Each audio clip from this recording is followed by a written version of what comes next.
ಎಲ್ಲರಿಗೂ ನಮಸ್ಕಾರ. ಗುರುದೀಕ್ಷಾ ಅಕಾಡೆಮಿ ಪ್ರಸ್ತುತಪಡಿಸುವ ದ ಹಿಂದೂ ಕನ್ನಡ ವಿಶ್ಲೇಷಣೆ ಕಾರ್ಯಕ್ರಮಕ್ಕೆ ತಮಗೆಲ್ಲ ಸ್ವಾಗತ. ಇಂದು ನಾವು ವೀಕ್ಲಿ ರಿವಿಷನ್ ಕ್ಲಾಸನ್ನು ನಡೆಸ್ತಾ ಇದ್ದೀವಿ. ಸೊ ಏನು ಈ ವೀಕ್ಲಿ ರಿವಿಷನ್ ಕ್ಲಾಸ್ ಅಂದರೆ, ಈ 5 ದಿನಗಳ ಕಾಲ ಅಂದರೆ ಸೋಮವಾರದಿಂದ ಶುಕ್ರವಾರದವರೆಗೆ ನಾವು ನೋಡಿರುವಂತಹ ಆರ್ಟಿಕಲ್ಸ್ ಏನಿದೆ, ಆ ಆರ್ಟಿಕಲ್ಸ್ನ ನಾವು ಕ್ವೆಶನ್ಸ್ ರೂಪದಲ್ಲಿ ನೋಡ್ತೀವಿ. ಅಂದರೆ ಥ್ರೂ MCQs ನಾವು ಇದನ್ನು ರಿವೈಸ್ ಮಾಡ್ತೀವಿ. ಏಕೆ ಅಂತಂದರೆ revision becomes very important part of our preparation. So ಹಾಗಾಗಿ ನ್ಯೂಸ್ ಪೇಪರಲ್ಲಿ ಬರುವಂತಹ ಆರ್ಟಿಕಲ್ಸ್ ಏನಿದೆ ಅದನ್ನು ರಿವೈಸ್ ಮಾಡೋದಕ್ಕೆ ಇದೊಂದು ಒಳ್ಳೆಯ ರೀತಿಯಾಗಿರುತ್ತೆ. ಸೊ ಹಾಗಾಗಿ ನಾವು ಇದನ್ನು MCQs ಥ್ರೂ ಈ ವಾರ ನೋಡಿರುವಂತಹ ಇಂಪಾರ್ಟೆಂಟ್ ಆರ್ಟಿಕಲ್ಸ್ನ ನಾವು ಈಗ ನೋಡ್ತೀವಿ. ಸೊ ಈಗ ಮೊದಲನೇ ಕ್ವೆಶನನ್ನು ನೋಡ್ಕೊಂಡು ಹೋಗೋಣ. ಮೊದಲನೇ ಕ್ವೆಶನ್ ಬಂದು ಬ್ಲೂಬರ್ಡ್ 6 ಸ್ಯಾಟಲೈಟ್ ಬಗ್ಗೆ ಕೇಳ್ತಾ ಇರೋದು. Consider the following statements regarding Bluebird Block 2 satellite. It is designed to provide broadband connectivity directly to standard smartphones without requiring special satellite handsets. Second statement bandu, it relies primarily on large networks of terrestrial ground towers to relay signals to user devices. It operates in low Earth orbit as a part of larger constellation of satellites. So ಇಲ್ಲಿ ಮೂರು statements ಇದೆ.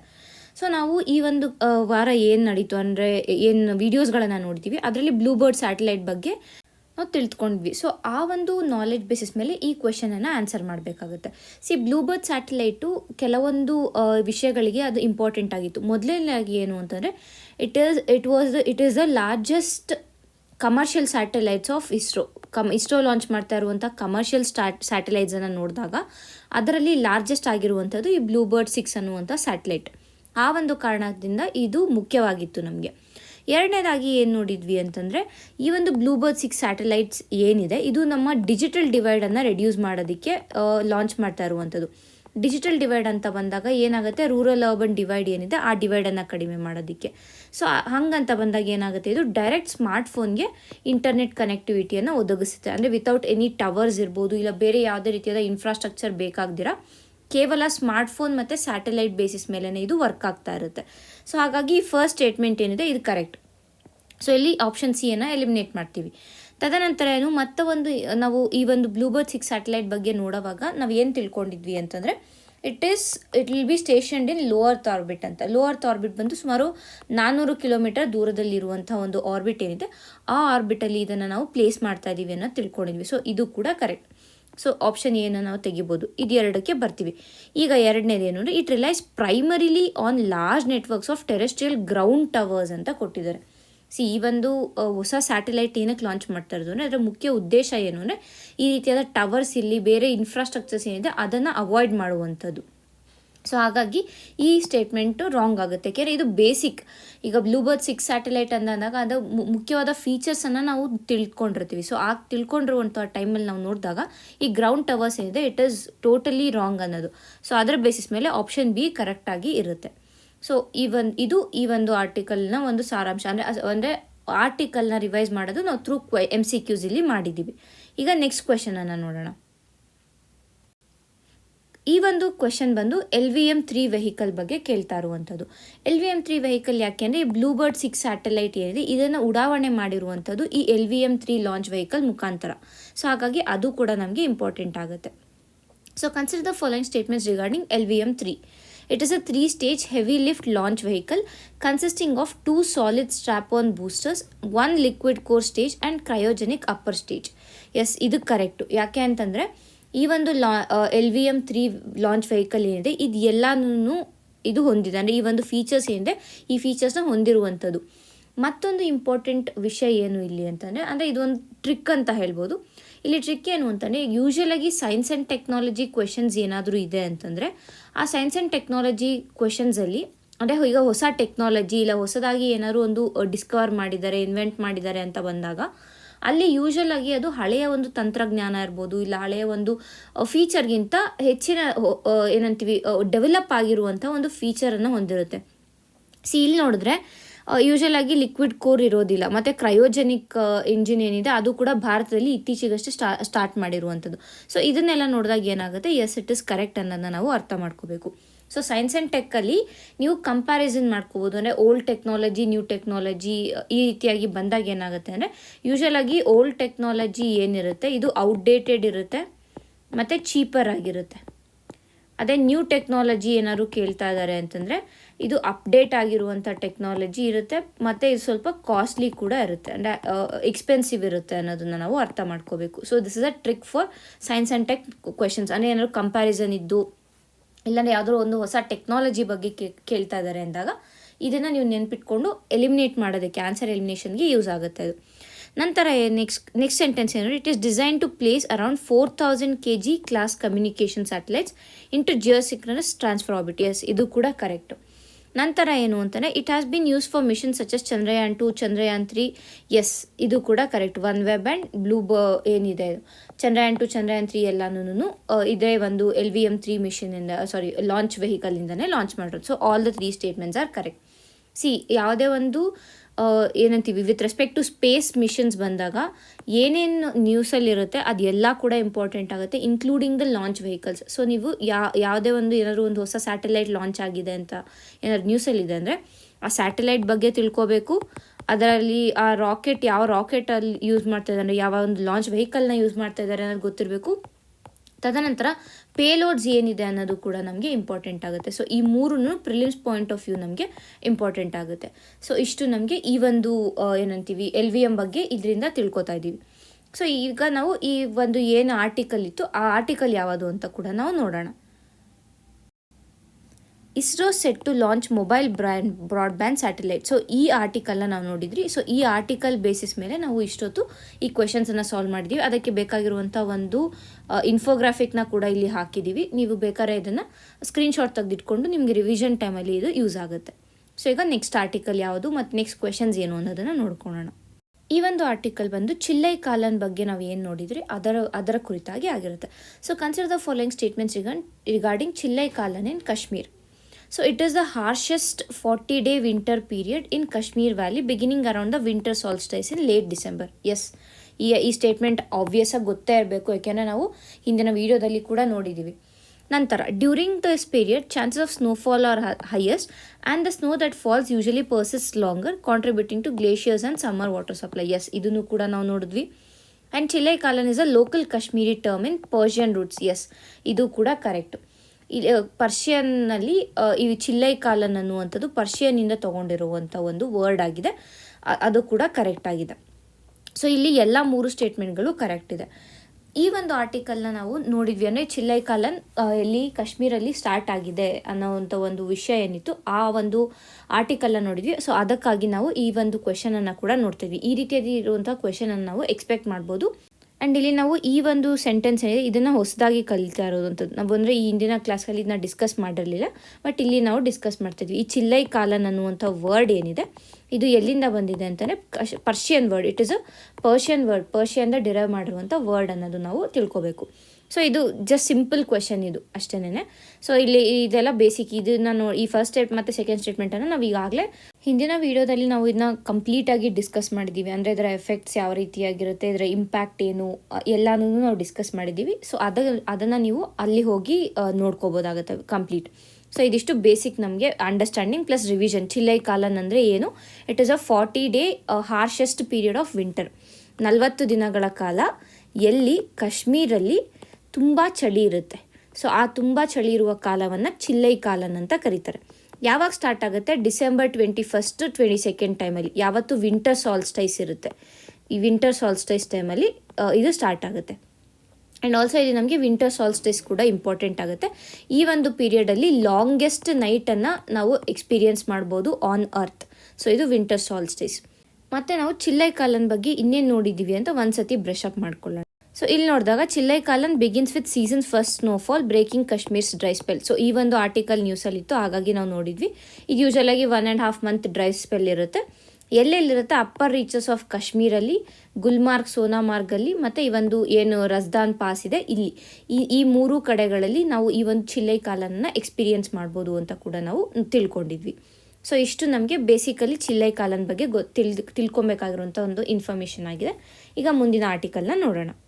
Consider the following statements regarding recent supreme court judgment on use of forest land. So ಈ ಒಂದು ಆರ್ಟಿಕಲ್ನ ಕೂಡ ನಾವು ಹಿಂದಿನ ವೀಡಿಯೋದಲ್ಲಿ ನೋಡಿದ್ವಿ, ಅಂದರೆ ಇನ್ ಡೀಟೇಲ್ ನೋಡಿದ್ವಿ ಏನಂತ. ಈಗ ಅದು ಎಷ್ಟು ನೆನಪಿದೆ ಅಂತ ಫಸ್ಟ್ ಚೆಕ್ ಮಾಡ್ಕೊಂಡು ತದನಂತರ ಏನು ಆರ್ಟಿಕಲ್ ಅನ್ನೋದನ್ನ ನೋಡೋಣ. Court held that forest land cannot be used for non-forestry purposes and agriculture is treated as non-forestry activity. Yes, ಇದು ಕರೆಕ್ಟು. ನಂತರ the court allowed continuation of existing agricultural leases on forest land if the lessee had been cultivating it for more than 10 years. No, ಇದು wrong. ಏಕೆ ಅಂತಂದರೆ supreme court ಇದೇ ಇಲ್ಲಿ ವಾದ ಆಗ್ತಾ ಇದ್ದಿದ್ದು. ಯಾವುದೋ ಒಂದು ಸೊಸೈಟಿ ಮತ್ತು ಕರ್ನಾಟಕ ಗವರ್ನಮೆಂಟ್ ಮಧ್ಯೆ ಇದ್ದಂಥ ಒಂದು ಕೇಸ್ನ ನಿಮಿತ್ತ ಈ ಒಂದು ಆರ್ಟಿಕಲ್ ನ್ಯೂಸಲ್ಲಿತ್ತು. ಅಲ್ಲಿ ಏನಾಗಿತ್ತು ಆ ಕೇಸಲ್ಲಿ ಅಂತಂದರೆ, ಈ ಸೊಸೈಟಿ ಏನಿದೆ, ಗಾಂಧಿ ಜೀವನ್ ಸೊಸೈಟಿ ಅನ್ನುವಂಥ ಸೊಸೈಟಿ ಫಾರೆಸ್ಟ್ ಲ್ಯಾಂಡ್, ಅರಣ್ಯ ಪ್ರದೇಶದಲ್ಲಿ ಹೋಗಿ ಅಗ್ರಿಕಲ್ಚರನ್ನು ಮಾಡ್ತಾಯಿದ್ರು.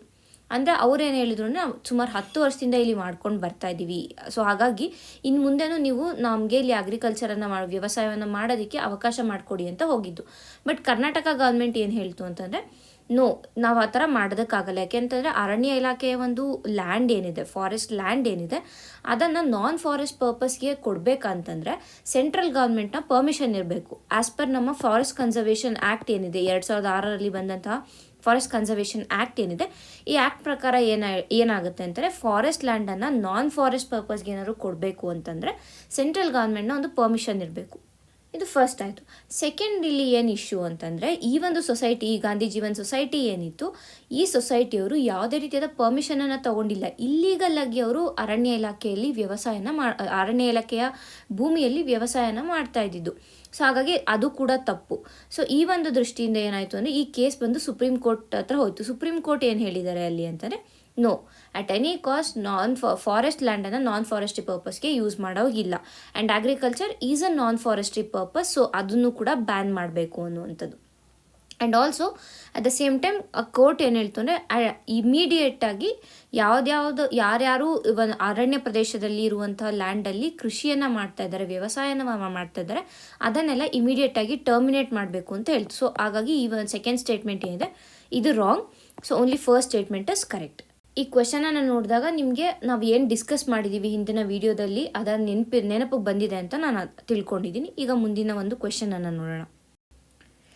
Consider the following statements. Section 2 of the Forest Conservation Act 1980 restricts de-reservation of forest or use of forest land for non-forest purposes without prior approval of central government. Yes, ಇದನ್ನು ಕ್ಲೀನಾಗಿ discuss ಮಾಡಿದ್ದೀವಿ ನಾವು ಹಿಂದಿನ ಒಂದು ವಿಡಿಯೋಗಳಲ್ಲಿ. Supreme Court reiterated that any lease or extension of lease for cultivation on forest land without such approval is impermissible. Yes, ಇದನ್ನು ಕೂಡ clear ಕಟ್ಟಾಗಿ ನಾವು ನೋಡಿದ್ದೀವಿ. ಸೊ ಇಲ್ಲಿ ನಿಮಗೆ ಪ್ರಿಲಿಮ್ಸಲ್ಲಿ ಎಲ್ಲಿ ಕನ್ಫ್ಯೂಸ್ ಆಗೋಕೆ ಕೇಳ್ಬೋದು ಅಂದರೆ, ಈ ಸೆಕ್ಷನ್ ನಂಬರನ್ನು ಚೇಂಜ್ ಮಾಡುವಂಥ ಸಾಧ್ಯತೆಗಳಿರುತ್ತೆ. ಸೊ ಈ ಒಂದು ಸಾಧ್ಯತೆ ಇದೆ ಒಂದು. ತದನಂತರ ಏನು ಅಂದರೆ, ಇಲ್ಲಿ without prior approval of central government yes ಅಂತ ಇದೆ.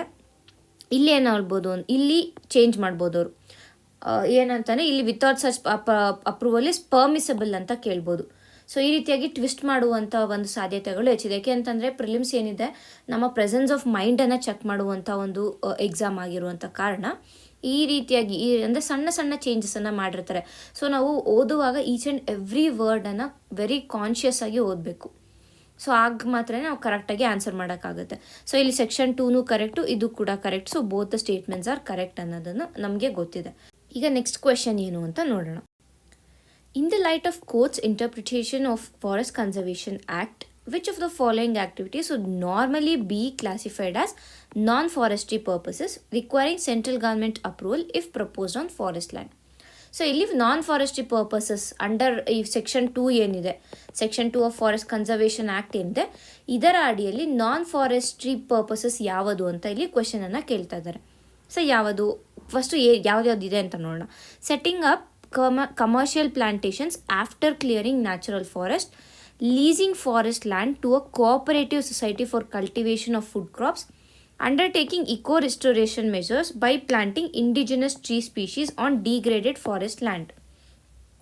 ಇಲ್ಲಿ ಇದು ಅಷ್ಟೇ ಕ್ಲೀನಾಗಿ ಅರ್ಥ, ಅಂದರೆ ನಾವು ನಮ್ಮ ಒಂದು ಪ್ರೆಸೆನ್ಸ್ ಆಫ್ ಮೈಂಡ್ ಕರೆಕ್ಟಾಗಿದ್ದರೆ ಇದನ್ನ ಈಸಿಯಾಗಿ ಆನ್ಸರ್ ಮಾಡ್ಬೋದು. ಹೇಗೆ ಅಂತ ನೋಡೋಣ. ಮೊದಲಿಗೇನು ಇಲ್ಲೇ ಅವರೇ ಹೇಳ್ತಿದ್ದಾರೆ ಕಮರ್ಷಿಯಲ್ ಪ್ಲಾಂಟೇಷನ್ ಅಂತ.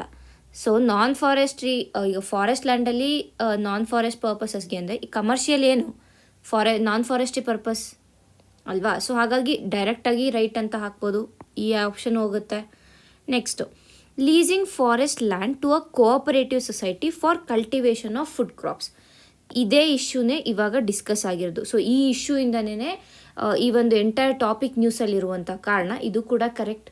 ಸೊ ಆಪ್ಷನ್ ಇದು ಕೂಡ ಲೈಕ್ ಇವೆರಡರಲ್ಲಿ ಒಂದು ಬರುತ್ತೆ, ಅಂದರೆ statement 2 is also correct. Next, undertaking eco restoration by planting indigenous tree species on degraded forest land. ಇಲ್ಲಿ ಏನಾದ್ರೂ ಅಂದರೆ ಎನ್ವಿರಾನ್ಮೆಂಟ್ಗೆ ಹಾನಿ ಆಗೋ ಥರ ಇಲ್ಲಿ ಕಾಣಿಸ್ತಾ ಇದೆಯಾ? ಯಾವುದೇ ವರ್ಡು ಆ ಥರ ಕಾಣಿಸ್ತಾ ಇಲ್ಲ. ಸೊ ಇದನ್ನ ನಾನ್ ಫಾರೆಸ್ಟ್ರಿ ಪರ್ಪಸ್ ಅಂತ ಹೇಳೋಕ್ಕಾಗಲ್ಲ. ಯಾಕೆ ಅಂತಂದರೆ ಒಂದು ಡಿಗ್ರೇಡೆಡ್ ಫಾರೆಸ್ಟ್ ಲ್ಯಾಂಡ್ ಮೇಲೆ ಪ್ಲಾಂಟೇಷನ್ ಮಾಡ್ತಾ ಇದ್ದಾರೆ. ಏನನ್ನ ಪ್ಲಾಂಟ್ ಮಾಡ್ತಾ ಇದ್ರು? ಇಂಡಿಜಿನಸ್ ಟ್ರೀ ಸ್ಪೀಶೀಸನ್ನು. ಇಲ್ಲಿ ಪ್ಲಾಂಟೇಷನ್ಸ್ ಅಂತ ಬಂದರೆ ಇದು ರಾಂಗ್ ಆಗುತ್ತೆ. ಯಾಕೆಂದರೆ ಎಕೋ ರೆಸ್ಟೋರೇಷನ್ಸ್ಗೆ ನಾವು ಪ್ಲಾಂಟೇಷನ್ಸನ್ನು ಯೂಸ್ ಮಾಡೋದಿಲ್ಲ. ಇಲ್ಲಿ ಪ್ಲಾಂಟಿಂಗ್ ಇಂಡಿಜಿನಸ್ ಟ್ರೀ ಸ್ಪೀಶೀಸ್ ಅಂತ ಹೇಳಿದ್ದಾರೆ. ಅಂದರೆ ಲೋಕಲ್ ನೇಟಿವ್ ಟ್ರೀ ಸ್ಪೀಶೀಸನ್ನು ಬೆಳೀತಾ ಇದ್ದಾರೆ ಅಲ್ಲಿ. ಯಾಕೆ? ಅಲ್ಲಿನ ಒಂದು ಎನ್ವಿರಾನ್ಮೆಂಟನ್ನು ಪ್ರೊಟೆಕ್ಟ್ ಮಾಡೋದಕ್ಕೆ, ಕನ್ಸರ್ವ್ ಮಾಡೋದಕ್ಕೆ, ಮತ್ತು ಅಲ್ಲಿ ಲೋಕಲ್ ಹ್ಯಾಬಿಟೇಟ್ಗೆ ಹೆಲ್ಪ್ ಮಾಡೋದಕ್ಕೆ ಮಾಡ್ತಾ ಇರುವಂಥದ್ದು. So this becomes a forestry purpose ಅಥವಾ ಇದು ನಾನ್ ಫಾರೆಸ್ಟ್ರಿ ಪರ್ಪಸ್ಗೆ ಬರೋದಿಲ್ಲ ಅನ್ನೋದನ್ನು ಅರ್ಥ ಮಾಡ್ಕೋಬೇಕು. So answer is 1 and 2 only. ಅರ್ಥ ಆಗಿದೆ ಅಂತ ಅನ್ಕೊತೀನಿ ನಾನು. ಈ ಒಂದು ಪಾಯಿಂಟ್ ನಾನು ಇಲ್ಲಿ ಏನು ಎಕ್ಸ್ಪ್ಲೇನ್ ಮಾಡಿದೆ ನಿಮ್ಗೆ ಅರ್ಥ ಆಗಿದೆ ಅಂತ ನಾನು ಅನ್ಕೋತಾ ಇದ್ದೀನಿ. ಸೊ ಈಗ ನೆಕ್ಸ್ಟ್ ನಾವು ಈ ಒಂದು ಆರ್ಟಿಕಲ್ ಯಾಕೆ ನ್ಯೂಸಲ್ಲಿತ್ತು ಅನ್ನೋದನ್ನ ಸ್ವಲ್ಪ ಬ್ರೀಫಾಗಿ ನೋಡೋಣ. ಇಲ್ಲಿ ಸುಪ್ರೀಂ ಕೋರ್ಟ್ ಏನು ಹೇಳಿದೆ, forest can't be use for non forestry purpose ಅಂತ ಹೇಳಿತ್ತು. ಆ್ಯಂಡ್ ಅದೇ ಥರ ಸೆಕ್ಷನ್ 2 ಇಲ್ಲಿ ರಿಅಫರ್ಮ್ ಮಾಡಿತ್ತು. ಅಂದರೆ ಸೆಕ್ಷನ್ 2 ಏನಿದೆ ಅದನ್ನು ಕರೆಕ್ಟಾಗಿ ಫಾಲೋ ಮಾಡಬೇಕು. ಅಂದರೆ without central government's approval forest ಲ್ಯಾಂಡ್ನ ನಾನ್ ಫಾರೆಸ್ಟ್ರಿ ಪರ್ಪಸ್ಗೆ ಯಾವುದೇ ಕಾರಣಕ್ಕೂ ನೀಡಬಾರ್ದು. And only if central government permits ಆಗ ಮಾತ್ರನೇ ನಾನ್ ಫಾರೆಸ್ಟ್ರಿ ಪರ್ಪಸಸ್ಗೆ ನೀಡಬೇಕು ಅನ್ನುವಂಥ ಒಂದು ಕ್ಲಿಯರ್ ಕಟ್ ಏನು ಡೈರೆಕ್ಷನನ್ನು ಸುಪ್ರೀಂ ಕೋರ್ಟ್ ನೀಡಿತ್ತು. ಸೊ ಹಾಗಾಗಿ ಈ ಒಂದು ಆರ್ಟಿಕಲ್ ನ್ಯೂಸಲ್ಲಿತ್ತು. And also we have seen about it, complete ಡೀಟೇಲ್ಸನ್ನು ನೀವು ಹಿಂದಿನ ವೀಡಿಯೋದಲ್ಲಿ ಹೋಗಿ ನೋಡ್ಬೋದು. ಆ್ಯಂಡ್ ನಿಮ್ಗೆ ಯಾವ ರೀತಿಯಾಗಿ ಪ್ರಿಲಿಮ್ಸ್ ಕ್ವೆಶನ್ಸ್ ಬರುತ್ತೆ ಅನ್ನೋದನ್ನು ಕೂಡ ನಾವು ನೋಡಿದ್ದೀವಿ. ಒಂದು ಫಾರೆಸ್ಟ್ ಕನ್ಸರ್ವೇಷನ್ ಆ್ಯಕ್ಟ್ ಬಗ್ಗೆ ಡೈರೆಕ್ಟಾಗಿ ಕೇಳುವಂಥದ್ದಿರ್ಬೋದು, ಇಲ್ಲ ಅಂತಂದರೆ ನಾನ್ ಫಾರೆಸ್ಟ್ರಿ ಪರ್ಪಸಸ್ ಅಂತಂದರೆ ಏನು ಅನ್ನೋದನ್ನು ಕೇಳುವಂಥ ಕ್ವೆಶನ್ಸ್ ಇರ್ಬೋದು, ಇಲ್ಲ ಅಂತಂದರೆ ಓವರ್ ಆಲ್ ಈ ನ್ಯೂಸಲ್ಲಿ ಏನಿದೆ ಡೈರೆಕ್ಟಾಗಿ ಆ ಕ್ವೆಶನನ್ನು ಕೂಡ ಕೇಳ್ಬೋದು. ಸೊ 3 ಕ್ವೆಶನ್ಗಳ ಪಾಸಿಬಿಲಿಟೀಸನ್ನು ನಾವು ನೋಡಿದ್ದೀವಿ. ಈಗ ಮುಂದಿನ ಒಂದು ಆರ್ಟಿಕಲ್ನ ನೋಡೋಣ. Consider the following statements. Right to healthy environment is explicitly mentioned as fundamental right in Part 3 of the Constitution. Courts in India have interpreted the expression life in Article 21 expansively to include the right to live in a pollution-free environment. ಇದೆರಡನ್ನ ನೀವು ಆರಾಮಾಗಿ ಗೊತ್ತಿಲ್ಲ ಅಂತಂದ್ರೂ ಈಸಿಯಾಗಿ elimination ಮೆಥಡಲ್ಲಿ ಮಾಡ್ಕೊಂಡು ಹೋಗ್ಬೋದು. ಹೇಗೆ? ಮೊದಲನೇದಾಗಿ right to healthy environment is explicitly mentioned. ನಮ್ಮ ಕಾನ್ಸ್ಟಿಟ್ಯೂಷನನ್ನು ನಾವು ನೋಡಿದ್ರೆ ಯಾವುದನ್ನೇ ಆಗಲಿ ಎಕ್ಸ್ಪ್ಲಿಸಿಟ್ಟಾಗಿ ಮೆನ್ಷನ್ ಮಾಡಿಲ್ಲ. ಓಕೆನಾ? ಅದು ಎಸ್ಪೆಷಲಿ ಇನ್ ಫಂಡಮೆಂಟಲ್ 3 ಅಂತಂದಾಗ ಎಕ್ಸ್ಪ್ಲಿಸಿಟ್ಟಾಗಿ ಏನೂ ಮೆನ್ಷನ್ ಮಾಡಿಲ್ಲ. ನಂತರ ಕಾನ್ಸ್ಟಿಟ್ಯೂಷನಲ್ಲಿ ಯಾವುದ್ರದ್ದೇ ಒಂದು ಡೆಫಿನಿಷನನ್ನು ಕೂಡ ಕೊಟ್ಟಿಲ್ಲ. ಯಾವುದಾದ್ರು ಒಂದು ಸ್ಟೇಟ್ಮೆಂಟಲ್ಲಿ ಕಾನ್ಸ್ಟಿಟ್ಯೂಷನ್ ಡಿಫೈನ್ಸ್ ಅಂತ ಹೇಳಿದ್ರೆ that statement will be 100% wrong. ಯಾಕೆಂದರೆ ಕಾನ್ಸ್ಟಿಟ್ಯೂಷನ್ ಯಾವುದೇ ಒಂದು ಪದನ ಕರೆಕ್ಟಾಗಿ ಡಿಫೈನ್ ಮಾಡಿಲ್ಲ ಕಾನ್ಸ್ಟಿಟ್ಯೂಷನಲ್ಲಿ. ಸೊ ಈ ರೀತಿಯಾಗಿ ಇದ್ದಾಗ ಡೈರೆಕ್ಟಾಗಿ ನಾವು ರಾಂಗ್ ಅಂತ ಹಾಕ್ಬಿಡ್ಬೋದು. ಓಕೆನಾ? ಇದು ಒಂದು ರೀತಿಯಾಗಿ. ಸೊ ಇಲ್ಲೇನಾಗುತ್ತೆ, ಇದು ಮತ್ತು ಇದು ಹೋಗುತ್ತೆ. ಮತ್ತೆ ಏನು, courts in India have interpreted the expression life in article 21 expansively. Yes, ಇದು ನಮಗೆ ಗೊತ್ತಿದೆ. ಯಾಕೆಂತಂದರೆ ಸುಪ್ರೀಂ ಕೋರ್ಟ್ನ ನೋಡಿದ್ರೆ ನಾವು ಎಷ್ಟೊಂದು ಕೇಸಸ್ಸಲ್ಲಿ ಏನು ಮಾಡುತ್ತೆ ಅಂದರೆ ಎಕ್ಸಿಕ್ಯೂಟಿವ್ ಮತ್ತು ಲೆಜಿಸ್ಲೇಚರ್ ಎಲ್ಲಿ ಡಿಸಿಷನನ್ನು ತೊಗೋಬೇಕು ಅಲ್ಲಿ most of the time supreme court interfere ಆಗಿರುತ್ತೆ. ಸುಪ್ರೀಂ ಕೋರ್ಟ್ ಒಂದು ಏನೇ ಡೌಟ್ಸ್ ಇದ್ರು with respect to constitution, supreme court ಅದನ್ನ ಕ್ಲಿಯರ್ ಮಾಡೋಕ್ಕೆ ಟ್ರೈ ಮಾಡಿರುತ್ತೆ. ಸೊ ಆಬ್ವಿಯಸ್ ಆಗಿ ಸುಪ್ರೀಂ ಕೋರ್ಟ್ ಈ ಒಂದು ಕೆಲಸವನ್ನು ಮಾಡಿರುತ್ತೆ. ಸೊ ಆ ಒಂದು ಕಾಮನ್ ಸೆನ್ಸಲ್ಲಿ ಯೋಚನೆ ಮಾಡಿದಾಗ ಆಪ್ಷನ್ 2 ಕರೆಕ್ಟ್ ಆಗುತ್ತೆ. ಓಕೆನಾ? ಇದು ಒಂದು ಪಾಯಿಂಟ್ ಆಯಿತು. ಮತ್ತೆ ಇನ್ನೊಂದು ರೀತಿಯಾಗಿ ಹೇಗೆ ನಾವು ನೋಡ್ಬೋದು ಅಂತ ಬಂದರೆ ಏನು ಇವೆರಡನ್ನ ನಾವು ನೋಡಿದ್ರೆ ಇಲ್ಲಿ ಎರಡನ್ನೂ ಏನಂದರೆ ಕಾಂಟ್ರಡಿಕ್ಟ್ ಆಗ್ತಾಯಿದೆ. ಸ್ಟೇಟ್ಮೆಂಟ್ 1 ಸ್ಟೇಟ್ಮೆಂಟ್ 2 ಕಾಂಟ್ರಡಿಕ್ಟ್ ಆಗ್ತಾಯಿದೆ. ಹೇಗೆ ಅಂದರೆ right to healthy environment explicitly mentioned ಅಂತಿರೋವಾಗ ಮತ್ತು ಕೋರ್ಟ್ಸ್ ಯಾಕೆ ಇಂಟರ್ಪ್ರಿಟ್ ಮಾಡಬೇಕು ಪೊಲ್ಯೂಷನ್ ಫ್ರೀ ಎನ್ವಿರಾನ್ಮೆಂಟಲ್ಲಿ ಇರಬೇಕು ಅಂತ? ಕರೆಕ್ಟ್ ಅಲ್ವಾ? ಸೊ ಆ ಥರ ಕಾಂಟ್ರಡಿಕ್ಟ್ ಆದಾಗ either of the statement correct ಇರುತ್ತೆ, ಈದರ್ 1 or 2 ಕರೆಕ್ಟ್ ಇರುತ್ತೆ. ಅಂದರೆ ಎರಡು ಆಪೋಸಿಟ್ ಆಗಿರೋವಾಗ ಇಲ್ಲಿ ಕಾನ್ಸ್ಟಿಟ್ಯೂಷನ್ ಆಲ್ರೆಡಿ ಎಕ್ಸ್ಪ್ಲಿಸಿಟಾಗಿ ಮೆನ್ಷನ್ ಮಾಡಿದರೆ ಕೋರ್ಟ್ಸ್ ಯಾಕೆ ಇದನ್ನ ಇಂಟರ್ಪ್ರೇಟ್ ಮಾಡಬೇಕು? ಅದು ಕಾಮನ್ ಸೆನ್ಸ್ ಅಲ್ವಾ? ಕಾಮನ್ನಾಗಿ ನೀವು ಕ್ವೆಶನನ್ನು ನೀವೇ ಕ್ವೆಶನ್ ಹಾಕ್ಕೋಬೋದು. ಈಗ ಏನೋ ಒಂದು ರೂಲ್ಸ್ ಇದೆ, ಆ ರೂಲ್ಸ್ ಕರೆಕ್ಟಾಗಿ ಅಲ್ಲಿ ಎಕ್ಸ್ಪ್ಲೇನ್ ಮಾಡ್ತಾ ಇದೆ ಅನ್ನುವಾಗ ಮತ್ತೆ ಕೋರ್ಟ್ ಯಾಕೆ ಅಲ್ಲಿ ಇಂಟರ್ಫಿಯರ್ ಆಗುತ್ತೆ ಅಂದರೆ ಅಥವಾ ಆ ಕೋರ್ಟ್ ಮತ್ತೆ ಏನಕ್ಕೆ ಆ ಒಂದು ರೂಲನ್ನು ಮತ್ತೆ ಕೊಡಲ್ಲ. ಸೊ ಹಾಗಿರುವಾಗ ಇದೆರಡು ಕಾಂಟ್ರಡಿಕ್ಟ್ ಆಗುತ್ತೆ. ಅವಾಗ ಅಲ್ಲಿ ಯಾವ್ದಾದ್ರು ಒಂದು ಸ್ಟೇಟ್ಮೆಂಟ್ ಮಾತ್ರ ಕರೆಕ್ಟ್ ಇರುತ್ತೆ, ಬೋತ್ ಸ್ಟೇಟ್ಮೆಂಟ್ಸ್ ಕರೆಕ್ಟ್ ಇರೋದಿಲ್ಲ. ಆ ರೀತಿಯಾಗಿ ಕೂಡ ನೀವು ಯೋಚನೆ ಮಾಡಿ ಇಲ್ಲಿ ಎಲಿಮಿನೇಟ್ ಮಾಡ್ಬೋದು. ಸೊ ಬೇಸಿಕಲಿ ಇದಕ್ಕೆ ಆನ್ಸರ್ ಬಂದು ಆಪ್ಷನ್ 2, ಯಾಕೆಂದರೆ ಇಲ್ಲಿ ಎಕ್ಸ್ಪ್ಲಿಸಿಟ್ಟಾಗಿ ಯಾವುದೋ ಮೆನ್ಷನ್ ಮಾಡಿಲ್ಲ ನಮ್ಮ ಒಂದು ಕಾನ್ಸ್ಟಿಟ್ಯೂಷನಲ್ಲಿ. ಈಗ ಮುಂದಿನ ಒಂದು ಕ್ವೆಶನನ್ನು ನೋಡೋಣ. The public trust doctrine treats the state as a trustee of certain natural resources such as air, water and forest for the benefit of the public. Under this doctrine, the state cannot abdicate its responsibility by transferring public resources to private parties in a manner that substantially impairs public use. ಈ ಒಂದು right to healthy environment ಆರ್ಟಿಕಲಲ್ಲಿ public trust doctrine ಬಗ್ಗೆ ಕೂಡ ಮಾತನಾಡಿದರು. And ಈ ಹಿಂದಿನ question ಪೇಪರ್ಸನ್ನು ನಾವು ನೋಡಿದ್ರೆ ವಿತ್ ರೆಸ್ಪೆಕ್ಟ್ ಟು ಪ್ರಿಲಿಮ್ಸ್ ನಾವು ನೋಡಿದಾಗ ಡಾಕ್ಟ್ರಿನ್ಸ್ ಯಾವುದಾದ್ರು ನ್ಯೂಸಲ್ಲಿದ್ದರೆ ಆ ಡಾಕ್ಟ್ರಿನ್ಸ್ ಬಗ್ಗೆ ಕೂಡ ಕ್ವೆಶನನ್ನು ಕೇಳಿದ್ದಾರೆ. ಸೊ ಆ ಒಂದು ನಿಟ್ಟಿನಲ್ಲಿ ನಾವು ಈ ಕ್ವೆಶನನ್ನು ನೋಡ್ತಾ ಇದ್ದೀವಿ. ಸೊ ಪಬ್ಲಿಕ್ ಟ್ರಸ್ಟ್ ಡಾಕ್ಟ್ರಿನ್ ಏನಿದೆ ಇದೇನು ಹೇಳ್ತಾ ಇದೆ ಅಂದರೆ ಸ್ಟೇಟು ಟ್ರಸ್ಟಿಯಾಗಿ ಆ್ಯಕ್ಟ್ ಮಾಡ್ತಾರೆ with respect to what natural resources.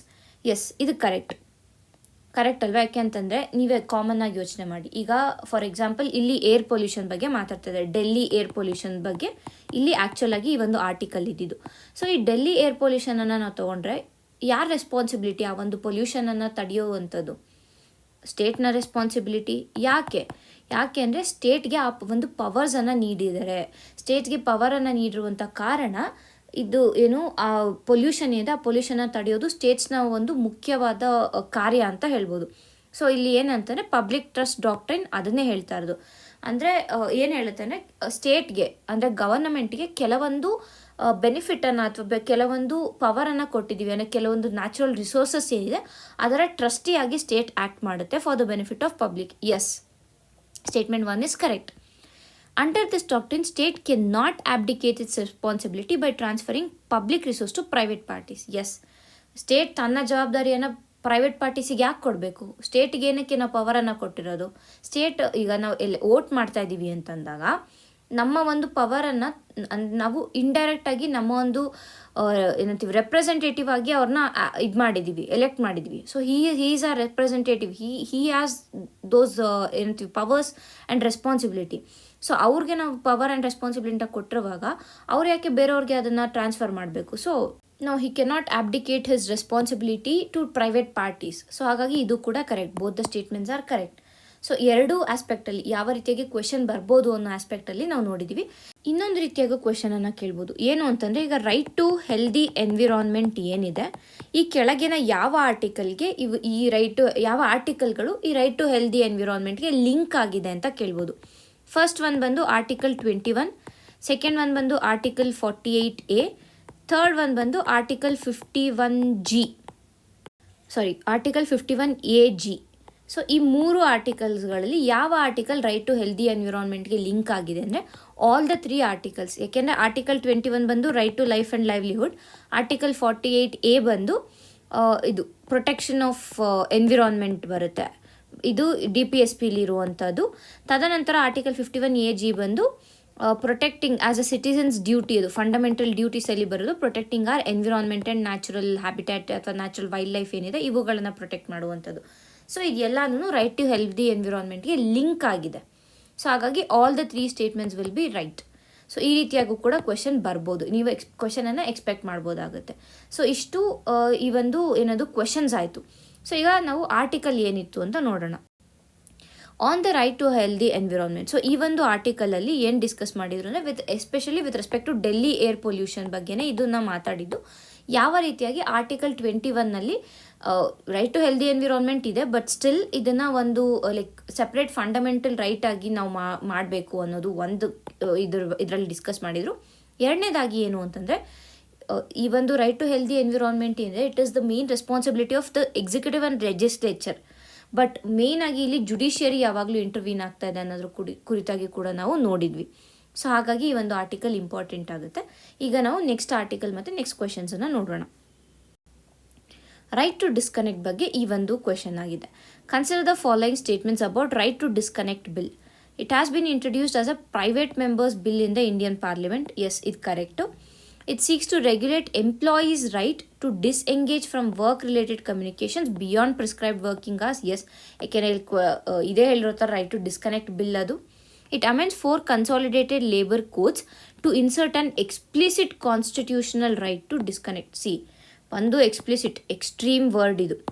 Constitutional right ಇದು ಕೂಡ ಎಕ್ಸ್ಟ್ರೀಮ್. ಕಾನ್ಸ್ಟಿಟ್ಯೂಷನಲ್ಲಿ ನಾವು ಈ ಒಂದು ರೈಟನ್ನು ಇನ್ಕ್ಲೂಡ್ ಮಾಡ್ತಾ ಇದ್ದೀವಿ ಅಂದರೆ ನಾಟ್ ಪಾಸಿಬಲ್. ಸೊ ಆದ್ದರಿಂದನೇ ಈ ಮೂರೂ ಹೋಗುತ್ತೆ. ಆಪ್ಷನ್ 1 and 2 ಕರೆಕ್ಟ್ ಆಗುತ್ತೆ. ಸೊ ಈ ಒಂದು ರೈಟ್ ಟು ಡಿಸ್ಕನೆಕ್ಟ್ ಬಿಲ್ ಕೂಡ ತುಂಬಾ ನ್ಯೂಸಲ್ಲಿತ್ತು. ಹಾಗಾಗಿ ನಾವು ಈ ಒಂದು ಆರ್ಟಿಕಲ್ನ ನೋಡಿದ್ವಿ. ಆ ಆರ್ಟಿಕಲಲ್ಲಿ ನಾವು ಡಿಸ್ಕಸ್ ಮಾಡಿದ್ವಿ ಅಂದರೆ ರೈಟ್ ಟು ಡಿಸ್ಕನೆಕ್ಟ್ ಬಿಲ್ನ ಪ್ರಾವಿಷನ್ಸ್ ಏನು, ಮತ್ತು ಯಾಕೆ ಈ ಒಂದು right to disconnect bill important ಆಗುತ್ತೆ, ಮತ್ತು ಈ ಒಂದು ಬಿಲ್ಲಲ್ಲಿ ಇರುವಂಥ ಕೆಲವು ಡ್ರಾಬ್ಯಾಕ್ಸ್ ಅಥವಾ ಲಿಮಿಟೇಷನ್ಸ್ ಏನು. ಫಾರ್ ಎಕ್ಸಾಂಪಲ್, ಈ ಒಂದು ಇದರಲ್ಲಿ ವರ್ಕ್ ಅಂದರೆ ಏನು ಅಂತಲೇ ಡಿಫೈನ್ ಮಾಡಿಲ್ಲ ಈ ಬಿಲ್ಲಲ್ಲಿ. So that becomes problem. ಅಂದರೆ ಈಗ ಆಫ್ಟರ್ ವರ್ಕ್ ಅವರ್ಸ್ ಬರುವಂಥ ಕಾಲ್ಸ್ ಏನಿದೆ ಅದನ್ನು ಏನಂತೀವಿ ಎಂಪ್ಲಾಯರು ಅದನ್ನ ವರ್ಕ್ ಅಂತ ಕನ್ಸಿಡರ್ ಮಾಡದೇ ಇರ್ಬೋದು. ಸೊ ಆ ರೀತಿಯಾಗಿ ಕರೆಕ್ಟಾಗಿ ಪ್ರಾಪರ್ ಡೆಫಿನಿಷನ್ನೇ ಇಲ್ಲ ಈ ಒಂದು ಏನು ರೈಟ್ ಟು ಡಿಸ್ಕನೆಕ್ಟ್ ಬಿಲ್ಲಲ್ಲಿ. ವರ್ಕ್ ಅಂದರೆ ಏನು ಅಂತಲೇ ಸರಿಯಾಗಿ ಡಿಫೈನ್ ಮಾಡಿಲ್ಲ. ನಂತರ ಇನ್ನೇನು ನೋಡಿದ್ವಿ ಅಂತಲೇ ಪ್ರಪಂಚದಾದ್ಯಂತ ಅಂದರೆ ಜಾಗತಿಕವಾಗಿ ನಾವು ನೋಡಿದಾಗ ಬೇರೆ ಬೇರೆ ದೇಶಗಳಲ್ಲಿ ಈ ರೀತಿಯಾಗಿ ಏನು ರೈಟ್ ಟು ಡಿಸ್ಕನೆಕ್ಟ್ ಏನಿದೆ ಇದನ್ನ ಯಾವ ರೀತಿಯಾಗಿ ಇಂಪ್ಲಿಮೆಂಟ್ ಮಾಡಿದ್ದಾರೆ ಅಂತ ನಾವು ನೋಡಿದ್ವಿ. ಫಾರ್ ಎಕ್ಸಾಂಪಲ್ EU ಅಲ್ಲಿ ಇರ್ಬೋದು, ಫ್ರಾನ್ಸಲ್ಲಿ, ಜರ್ಮನಿಯಲ್ಲಿ ಯಾವ ರೀತಿಯಾಗಿ ಈ ಒಂದು ಏನಂತೀವಿ ರೈಟ್ ಟು ಡಿಸ್ಕನೆಕ್ಟ್ ಎಸ್ಟಾಬ್ಲಿಷ್ ಮಾಡಿದ್ದಾರೆ ಅನ್ನೋದನ್ನು ನೋಡಿದ್ವಿ. ಅಂದರೆ ಫಾರ್ ಎಕ್ಸಾಂಪಲ್ ಎಂಪ್ಲಾಯರ್ ಕಂಟ್ರೋಲ್ ಅಂದರೆ ಈಗ ಹೇಗೆ ಅಂದರೆ ಜರ್ಮನಿ ಮತ್ತು EU ಅಲ್ಲಿ ಆಫ್ಟರ್ ವರ್ಕ್ ಏನಾದರೂ ಆನ್ ಕಾಲ್ ಇದ್ದಾರೆ ಅವರು ಅಂತಂದರೆ ಅದನ್ನು ಕೂಡ ವರ್ಕ್ ಅಂತಲೇ ಕನ್ಸಿಡರ್ ಮಾಡಿ ಅದಕ್ಕೂ ಕೂಡ ಅವ್ರಿಗೆ ಪೇಯನ್ನು ಕೊಡ್ತಾರೆ. ಸೊ ಆ ರೀತಿಯಾಗಿ ಏನಾದರೂ ನಾವು ಮೆಷರ್ಸನ್ನು ತಗೋಬೇಕು ಅಂತ ಕೂಡ ಈ ಒಂದು ಆರ್ಟಿಕಲಲ್ಲಿ ಡಿಸ್ಕಸ್ ಮಾಡಿದ್ರು. ಸೊ ಇದರ ಕಂಪ್ಲೀಟಾಗಿ ಇರುವಂಥ ಆರ್ಟಿಕಲ್ನ ನಾವು ಹಿಂದಿನ ವಿಡಿಯೋಗಳಲ್ಲಿ ಡಿಸ್ಕಸ್ ಮಾಡಿದ್ದೀವಿ. ಸೊ ನೀವು ಅಲ್ಲೂ ಹೋಗಿ ಒಂದ್ಸತಿ ರಿವೈಸ್ ಮಾಡ್ಕೋಬೋದು. So this was the article right to disconnect drawing the line after work ಅನ್ನುವಂಥದ್ದು. ಮತ್ತು ಯಾಕೆ ಈ ಒಂದು ಬಿಲ್ಲನ್ನು ತಂದಿದ್ದಾರೆ ಅಂತಂದರೆ ಈಗಿರುವಂಥ ಡಿಜಿಟಲ್ ಯುಗವನ್ನು ನಾವು ನೋಡಿದ್ರೆ ನಾವು ಏನು ಕರೆಕ್ಟಾಗಿ ಡಿಸ್ಟಿಂಗ್ವಿಷ್ ಮಾಡೋಕ್ಕಾಗ್ತಾಯಿಲ್ಲ. ಇಲ್ಲಿ ಯಾವುದು ವರ್ಕ್ ಲೈಫ್ ಯಾವುದು ಪರ್ಸ್ನಲ್ ಲೈಫ್ ಅಂತಲೇ ಇಲ್ಲಿ ಡಿಸ್ಟಿಂಗ್ವಿಷ್ ಮಾಡೋಕ್ಕಾಗ್ತಾಯಿಲ್ಲ. ಸೊ ಹಾಗಾಗಿ ಇದರಿಂದ ಏನಾಗ್ತಾ ಇದೆ ಅಂತಲೇ ನಮ್ಮ ಒಂದು ಮೆಂಟಲ್ ಹೆಲ್ತ್, ಫಿಸಿಕಲ್ ಹೆಲ್ತ್ ಇರ್ಬೋದು, ನಮ್ಮ ಒಂದು ರಿಲೇಷನ್ಶಿಪ್ಸ್ ಮೇಲೆ ಪರಿಣಾಮ ಬೀರ್ತಾ ಇರುವಂಥ ಕಾರಣ ಈ ಒಂದು ರೈಟ್ ಟು ಡಿಸ್ಕನೆಕ್ಟ್ ಬಿಲ್ಲನ್ನು ಜಾರಿಗೆ ತರಬೇಕು ಅಂತ ಡಿಸೈಡ್ ಮಾಡಿ ಪ್ರೈವೇಟ್ ಮೆಂಬರ್ ಬಿಲ್ಲನ್ನು ಇಂಟ್ರೊಡ್ಯೂಸ್ ಮಾಡಿದ್ದಾರೆ. ಸೊ ಇದು ಯಾವ ರೀತಿಯಾಗಿ ಬೆಳವಣಿಗೆಯನ್ನು ಹೊಂದುತ್ತೆ ಅನ್ನೋದನ್ನ ನಾವು ಮುಂದಿನ ದಿನಗಳಲ್ಲಿ ನೋಡೋಣ. ಸದ್ಯಕ್ಕೆ ಈಗ ಬಿಲ್ನ ಒಂದು ಪ್ರಾವಿಷನ್ಸನ್ನು ನೋಡಿದ್ದೀವಿ. ಹಾಗೆ ಅಂದರೆ ಬೇರೆ ಬೇರೆ ದೇಶದಲ್ಲಿ ಏನಿದೆ ಮತ್ತು ಅದರ ಲಿಮಿಟೇಷನ್ಸ್ ಏನು, ಹೇಗೆ ಚೇಂಜ್ ಮಾಡ್ಕೋಬೇಕು ಇದರ ಕುರಿತಾಗಿ ನಾವು ಡಿಸ್ಕಸ್ ಮಾಡಿದ್ದೀವಿ. ಒಂದು ಸತಿ ಪ್ಲೀಸ್ ಆ ವಿಡಿಯೋನ ನೀವು ಹೋಗಿ ಚೆಕ್ ಮಾಡಿ. ಬಿಕಾಸ್ ಇದು mains with respect to mains ಕೂಡ ಇಂಪಾರ್ಟೆಂಟ್ ಆಗುತ್ತೆ ಈ ಒಂದು ಆರ್ಟಿಕಲ್. ಸೊ ಹಾಗಾಗಿ ಈಗ ನಾವು ನೆಕ್ಸ್ಟ್ ಏನಿದೆ ಅಂತ ನೋಡೋಣ. ಅಂಜದೀಪ್ ಅನ್ನುವಂಥ ಒಂದು anti submarine warfare shallow water craft ಏನಿತ್ತು ಅದರ ಕುರಿತಾಗಿ ಈ ಒಂದು ಕ್ವೆಶನ್ ಇದೆ. It is a third in series of 8 anti submarine warfare. Yes, this is correct. Indigenously designed and built by Garden Reach. Yes, ಇದು correct. It has been acquired from Russia under lease agreement. No. ಇಲ್ಲಿ indigenously built ಅಂದಿದ್ದಾರೆ ಮತ್ತು lease agreement. So ಇಲ್ಲೇನಾಯಿತು, contradict ಆಗ್ತದೆ. So obvious ಆಗಿ ಇವೆರಡರಲ್ಲಿ ಒಂದು it is only 1 and 2. And ಅಂಜದೀಪ್ ಬಗ್ಗೆ ನಾವು ಕ್ಲೀನಾಗಿ ನೋಡಿದ್ದೀವಿ. ಅಂದರೆ ಅದು ಇಂಡಿಜಿನಸ್ ಆಗಿದೆ ಮತ್ತು ಇದು ಯೂಶ್ವಲ್ ಆಗಿ ಏನು ಅಂದರೆ ಸರ್ವೇಲೆನ್ಸ್ಗೆ ಯೂಸ್ ಮಾಡುವಂಥದ್ದು, ಕೋಸ್ಟಲ್ ಸರ್ವೇಲೆನ್ಸ್ಗೆ ಇದನ್ನ ಬಳಸೋದಕ್ಕಾಗಿ ಈ ಒಂದು ಅಂಜದೀಪನ್ನು ಇಂಡಕ್ಟ್ ಮಾಡ್ಕೊಂಡಿದೆ ಇಂಡಿಯನ್ ನೇವಿ. ಆ್ಯಂಡ್ ಇದನ್ನು ಬಿಲ್ಡ್ ಮಾಡೋದು ಗಾರ್ಡನ್ ರೀಚ್ ಶಿಪ್ ಬಿಲ್ಡರ್ಸ್ ಏನಿದ್ದಾರೆ ಅವರು ಕೋಲ್ಕತ್ತಾಲಿ ಇವ್ರು ಲೊಕೇಟ್ ಆಗಿರುವಂಥದ್ದು. ಮತ್ತು ಇನ್ನೇನು ನೋಡಿದ್ದೀವಿ, ಇಂಡಿಜಿನಸ್ ಆಯಿತು, ಕೋಸ್ಟಲ್ ಡಿಫೆನ್ಸ್ಗೆ 80% ಇಂಡಿಜಿನಸ್ ಮತ್ತು ಬೂಸ್ಟ್ ಮೆರಿಟೈಮ್ ಸೆಕ್ಯೂರಿಟಿಯನ್ನು. ಸೊ ಇಷ್ಟೇ ಅಂಜದೀಪಲ್ಲಿ ಇಷ್ಟೇ ನಮಗೆ ಬೇಕಾಗುವಂಥದ್ದು. ಅಂಜದೀಪ್ ವೆಹಿಕಲ್ ಏನು ಇಂಡಿಜಿನಸ್, ಇದು ಏನಕ್ಕೆ ಅದು ಆ್ಯಂಟಿ ಸಬ್ಮರೀನ್ ಶಾಲೋ ವಾಟರ್ ಕ್ರಾಫ್ಟ್. ಅಂದರೆ ಅದು ಏನು ಮಾಡುತ್ತೆ ಅಂದರೆ ಈ ಒಂದು ಶಾಲೋ ಕೋಸ್ಟಲ್ ಏರಿಯಾಸಲ್ಲಿ ಸರ್ವೇಲೆನ್ಸ್ ಅಂದರೆ ಏನಾದರೂ ಸಬ್ಮರೀನ್ ಇದ್ದರೆ, ಅಂಡರ್ ವಾಟರ್ ಸಬ್ಮರೀನ್ ಇದ್ದರೆ ಅದನ್ನು ಕೂಡ ಇದು ಯೂಸಿಂಗ್ ಸೋನಾರ್ ಡಿಟೆಕ್ಟ್ ಮಾಡುತ್ತೆ. So that becomes one more important point. So ಇಷ್ಟೇ ನಮಗೆ ಅಂಜದೀಪ್ ಬಗ್ಗೆ ಬೇಕಾಗಿರುವಂಥದ್ದು. ಮುಂದಿನ ಒಂದು ಕ್ವೆಶನನ್ನು ನೋಡೋಣ. ವಿಜಯ್ ಹಜಾರೆ ಟ್ರೋಫಿ ಬಗ್ಗೆ ಇದು. Consider the following statements about Vijay Hazare Trophy. It is India's premier inter state one day domestic cricket tournament. Yes, correct. It is played in 2020 format. Yes, ಅದು correct. Vijay Hazare Trophy is organized by BCCI. Yes, correct. State Cricket Association such as KSCA hosts matches but do not control the overall tournament schedule. Yes, correct. ಏಕೆಂದರೆ organise ಮಾಡ್ತಾ ಇರೋದು BCCI ಅಂದಾಗ S, schedule ಕೂಡ BCCI ಮಾಡಬೇಕು. So ಇಲ್ಲಿ ಎಲ್ಲ 4 statement ಕರೆಕ್ಟಾಗಿದೆ. ಈ Vijay Hazare trophy ನಮಗೆ ಇಂಪಾರ್ಟೆಂಟ್ ಆಗುತ್ತೆ. ವಿಜಯ್ ಹಜಾರೆ ಟ್ರೋಫಿ ಇರ್ಬೋದು, ಮತ್ತು ಇದ್ರ ಜೊತೆಗೆ ಸೈಯದ್ ಮುಷ್ತಾಕ್ ಅಲಿ ಟ್ರೋಫಿ ಇರ್ಬೋದು, ಮತ್ತು ರಂಜಿ ಟ್ರೋಫಿ, ಇದೆಲ್ಲದರ ಡಿಫ್ರೆನ್ಸ್ ಕೂಡ ನೋಡಿದ್ದೀವಿ. ಅದು ಕೂಡ ಇಂಪಾರ್ಟೆಂಟ್ ಆಗುತ್ತೆ. ಯಾಕೆಂತಂದರೆ ಇದು 3 ಟ್ರೋಫಿಗಳಿರುವಂಥ ಕಾರಣ ಯಾವುದು ಏನಕ್ಕೆ ಅನ್ನೋದನ್ನು ನೀವು ಅಲ್ಲಿ ಹೋಗಿ ಒಂದ್ಸತಿ ಚೆಕ್ ಮಾಡಿ. ಈಗ ಬೇಸಿಕ್ ವಿಜಯ್ ಹಜಾರೆ ಟ್ರೋಫಿ ಏನೋ ಅನ್ನೋದನ್ನು ತಿಳ್ಬಿಡೋಣ. ಮೊದಲಿಗೆ ಏನು ಅಂತಂದರೆ, ಇಟ್ ವಾಸ್ ಎಸ್ಟಾಬ್ಲಿಷ್ಡ್ ಇನ್ 2002-2003 ಇದನ್ನ ಎಸ್ಟಾಬ್ಲಿಷ್ ಮಾಡಿರುವಂಥದ್ದು. Domestic one day cricket tournament, ಈಗಾಗಲೇ ಅದನ್ನು ನೋಡಿದ್ದೀವಿ. ಯಾರು renamed in honour of Vijay Hazare, ಇವರು ಫಾರ್ಮರ್ ಇಂಡಿಯನ್ ಕ್ರಿಕೆಟರ್ ಆಗಿದ್ದರು. ಅವರ ಒಂದು ಹೆಸರಲ್ಲಿ ಅವರಿಗೆ ಒಂದು ಗೌರವವನ್ನು ಸಲ್ಲಿಸುವ ಒಂದು ನಿಟ್ಟಿನಲ್ಲಿ ಈ ವಿಜಯ್ ಹಜಾರೆ ಟ್ರೋಫಿ ಅಂತ ಇದನ್ನ ಕಂಡಕ್ಟ್ ಮಾಡ್ತಾರೆ. ಆ್ಯಂಡ್ ಈ ಒಂದು ಟ್ರೋಫಿಯ ಮುಖಾಂತರ IPLಗೆ ಇರ್ಬೋದು, ಇಲ್ಲಾಂದರೆ ಇಂಡಿಯಾ ಟೀಮ್ ಏನಿದೆ, ಇಂಡಿಯಾ ಟೀಮ್ ಎ ಏನಿದೆ, ಆ ಒಂದು ಟೀಮ್ಗೆ ಸೆಲೆಕ್ಷನ್ಸ್ನ ಕೂಡ ಈ ಒಂದು ವಿಜಯ್ ಹಜಾರೆ ಟ್ರೋಫಿಯಲ್ಲಿ ಅವರ ಪರ್ಫಾರ್ಮೆನ್ಸ್ ಬೇಸಿಸ್ ಮೇಲೆ ಸೆಲೆಕ್ಟನ್ನು ಕೂಡ ಅವ್ರು ಮಾಡ್ತಾರೆ. ಸೊ ಅದು ಕೂಡ ನಮಗೆ ಒಂದು ಇಂಪಾರ್ಟೆಂಟ್ ಆಗುತ್ತೆ. ಆ್ಯಂಡ್ ಇಟ್ ಈಸ್ ಆಲ್ಸೋ ಏನು ಗೊತ್ತಿರಬೇಕು ನಮಗೆ, it is a T20 match. Syed Mushtaq Ali ಏನಿದೆ ಅದು ಕೂಡ T20. ಬಟ್ ರಂಜಿ ಏನಿದೆ, ರಂಜಿ ಟ್ರೋಫಿ ಬಂದು ಅದು 4 ಡೇ ಟೆಸ್ಟ್ ಸೀರೀಸ್ ಆಗಿರುತ್ತೆ. ಇದೆರಡು ಒನ್ ಡೇ. ಯಾವುದು ಸೈಯದ್ ಮುಷ್ತಾಕ್ ಅಲಿ ಮತ್ತು Vijay Hazare, these both are one day tournaments. Whereas Ranji Trophy ಏನಿದೆ ಅದು 4 ಡೇ ಟೆಸ್ಟ್ ಸೀರೀಸ್ ಥರ ಅದು. ಓಕೆನಾ? ಸೊ ಇಷ್ಟು ನಮಗೆ ಈ ಒಂದು ವಿಜಯ್ ಹಜಾರೆ ಟ್ರೋಫಿ ಬಗ್ಗೆ ಗೊತ್ತಿರಬೇಕು. ಯಾಕೆ ಎಸ್ಪೆಷಲಿ ಇದು KPSCಯಲ್ಲಿ ನಮಗೆ ಕೇಳುವಂಥ ಕ್ವೆಶನ್ಸ್ ಆಗಿರುತ್ತೆ. KPSCಯಲ್ಲಿ ಸ್ಪೋರ್ಟ್ಸ್ ರಿಲೇಟೆಡ್ ಕ್ವೆಶನ್ಸ್ ತುಂಬಾ ಕೇಳ್ತಾರೆ. ಸೊ ಹಾಗಾಗಿ ತುಂಬ ಅಂತಂದರೆ ಅದು ಕರೆಂಟ್ ಇವೆಂಟಲ್ಲಿ ಇತ್ತು ಅಂತಂದರೆ ಕೇಳುವ ಚಾನ್ಸಸ್ ಹೆಚ್ಚಿರುತ್ತೆ. ಸೊ ಹಾಗಾಗಿ ನಾವು ಈ ಒಂದು ಆರ್ಟಿಕಲ್ನ ನೋಡಿದ್ವಿ. ಈಗ ನೆಕ್ಸ್ಟ್ ಆರ್ಟಿಕಲ್ನ ನೋಡೋಣ. ಇದು ಆರ್ಟಿಕಲ್ 243 ಬಗ್ಗೆ. ಇದು ಕೂಡ ನಿನ್ನೆಯ ಒಂದು ವಿಡಿಯೋದಲ್ಲಿ ಏನು ಇತ್ತು ಆ ಒಂದು ಆರ್ಟಿಕಲ್ ಅಂತಂದರೆ, it was related to special ಗ್ರಾಮ ಸಭಾವನ್ನು ಕಂಡಕ್ಟ್ ಮಾಡಿದರು. ಎಲ್ಲಿ ಚಾಮರಾಜನಗರ ಡಿಸ್ಟ್ರಿಕ್ಟಲ್ಲಿ ಇರುವಂತಹ ಮನಹಳ್ಳಿ ಅನ್ನುವಂಥ ಒಂದು ಗ್ರಾಮದಲ್ಲಿ ಈ ಒಂದು ಸ್ಪೆಷಲ್ ಗ್ರಾಮ ಸಭಾವನ್ನು ಮಾಡಿದರು. ಯಾರಿಗೆ? ಮಕ್ಕಳಿಗಾಗಿ ಅಂತ ಮಾಡಿದರು. ಸೊ ಅಲ್ಲಿ ಏನು ಮಾಡಿದರು ಅಂತಂದರೆ, ಆ ಮಕ್ಕಳಿಗಾಗಿ ಮಾಡಿದಂತಹ ಗ್ರಾಮ ಸಭಾದಲ್ಲಿ ಮಕ್ಕಳು ತಮಗೆ ಇದ್ದಂತಹ ಒಂದು ತೊಂದರೆಗಳಿರ್ಬೋದು, ಅಥವಾ ಅವರಿಗೆ ಏನಾದ್ರು ಒಂದು ಐಡಿಯಾಸ್ ಇದೆ, ಯಾವ ರೀತಿಯಾಗಿ ಚೇಂಜ್ ಮಾಡ್ಬೋದು ಅಂದರೆ ಆ ಐಡಿಯಾಸ್ಗಳನ್ನ ಕೊಡೋದಿರ್ಬೋದು, ಅದಕ್ಕಾಗಿ ಒಂದು ಸ್ಪೆಷಲ್ ಗ್ರಾಮ ಸಭಾವನ್ನು ಮಾಡಿದರು. ಸೊ ಇದರಿಂದ ಏನಕ್ಕೆ ಇದು ಅಂತಂದರೆ, ಒಂದು ಕಡೆ ಪಾರ್ಟಿಸಿಪೇಟರಿ ಡೆಮೋಕ್ರಸಿಯನ್ನು ಇನ್ಕ್ರೀಸ್ ಮಾಡೋದಕ್ಕೆ, ಅಟ್ ದ ಸೇಮ್ ಟೈಮ್ ಮಕ್ಕಳಿಗೆ ಚಿಕ್ಕ ವಯಸ್ಸಿನಿಂದಲೇ ಅವರ ಒಂದು ರೆಸ್ಪಾನ್ಸಿಬಿಲಿಟಿ, ಅವರ ರೋಲ್ಸ್ ಏನು ಸೊಸೈಟಿಯಲ್ಲಿ ಅನ್ನೋದನ್ನು ಅರ್ಥ ಮಾಡಿಸೋದಕ್ಕೆ ಈ ಒಂದು ಸ್ಪೆಷಲ್ ಗ್ರಾಮ ಸಭಾವನ್ನು ಮಾಡಿದರು. ಸೊ ಇಲ್ಲಿ ನಮಗೆ ಗ್ರಾಮ ಸಭಾ ಅಂತ ಬಂದಿದ ತಕ್ಷಣ ಆರ್ಟಿಕಲ್ 243 ನೆನಪಾಗಬೇಕು. ಆರ್ಟಿಕಲ್ 243 ಇಂಪಾರ್ಟೆಂಟ್ ಆಗುತ್ತೆ. ನಾವು ನಿನ್ನೆ ವಿಡಿಯೋದಲ್ಲಿ ಕೂಡ ಹೇಳಿದ್ದೆ ನಾವು ನೆಕ್ಸ್ಟ್ ಅಂದರೆ ನಾವೇನು ರಿವಿಷನ್ ಕ್ಲಾಸ್ ಇದೆ ಅಲ್ಲಿ ನಾವು ಆರ್ಟಿಕಲ್ 243 ರಿವೈಸ್ ಮಾಡೋಣ ಅಂತ. ಹಾಗಾಗಿ ನಾನು ಇಲ್ಲಿ ಆರ್ಟಿಕಲ್ 243 ರಿಲೇಟೆಡ್ ಕ್ವೆಶನ್ಸ್ನ ಮಾತ್ರ ಹಾಕಿದ್ದೀನಿ. ಆ್ಯಂಡ್ ಈ ಸ್ಪೆಷಲ್ ಗ್ರಾಮ ಸಭಾ ರಿಲೇಟೆಡ್ ಆಗಿರೋ ಇನ್ಫಾರ್ಮೇಷನನ್ನು ನೀವು ಹೋಗಿ ಒಂದು ಸತಿ ಅಲ್ಲಿ ರೆಫರ್ ಮಾಡ್ಕೊಳ್ಳಿ. ಅಂದರೆ ನಿನ್ನೆ ವಿಡಿಯೋದಲ್ಲಿ ಹೋಗಿ ಅದನ್ನು ರೆಫರ್ ಮಾಡಿ. ಇಲ್ಲಿ ನಾವಿವಾಗ ಬರೀ ಆರ್ಟಿಕಲ್ 243 ಬಗ್ಗೆ ಡಿಸ್ಕಸ್ ಮಾಡೋಣ. First, part 9 of the constitution of India provisions for panchayats and was inserted by constitutional amendment act. ಯಾವ ಕಾನ್ಸ್ಟಿಟ್ಯೂಷನಲ್ ಅಮೆಂಡ್ಮೆಂಟ್ ಆ್ಯಕ್ಟ್? 73rd ಇಲ್ಲಿ ಇದು ಮಿಸ್ ಆಗಿದೆ. 73rd constitutional amendment act. Yes, ಈ statement correct. Part 9A of the Constitution contains provisions for municipalities. Article 243 envisages 2 types of municipalities as municipal council and municipal corporation for every state. So, ಈ statement wrong ಇದೆ. ಯಾಕೆ ಅಂತ ನಾವು ನೋಡೋಣ. ಮೊದಲಿಗೆ first statement, 73rd ಮತ್ತು 74th amendment act ಏನಿದೆ, ಎರಡೂ ಕೂಡ ನಮಗೆ ತುಂಬಾ important with respect to exam point of view. 73rd ಏನು? ಪಂಚಾಯತ್ಸ್ ಬಗ್ಗೆ ಮಾತಾಡುತ್ತೆ, ಕರೆಕ್ಟಾ? ಆ್ಯಂಡ್ ಈ ಒಂದು 73rd amendment act part 9 insert ಮಾಡುತ್ತೆ ನಮ್ಮ ಒಂದು ಕಾನ್ಸ್ಟಿಟ್ಯೂಷನ್ಗೆ. ಅದೇ 74th ಅಮೆಂಡ್ಮೆಂಟ್ ಆ್ಯಕ್ಟ್ ಬಂದರೆ it talks about municipalities. So municipalities ಬಗ್ಗೆ ಮಾತಾಡುತ್ತೆ. ಆ್ಯಂಡ್ ಇದು ಇನ್ಸರ್ಟ್ ಮಾಡೋದು ಪಾರ್ಟ್ 9A. ಸೊ ಇದು ಪಾರ್ಟ್ 9A ಇಸ್ ಕರೆಕ್ಟ್.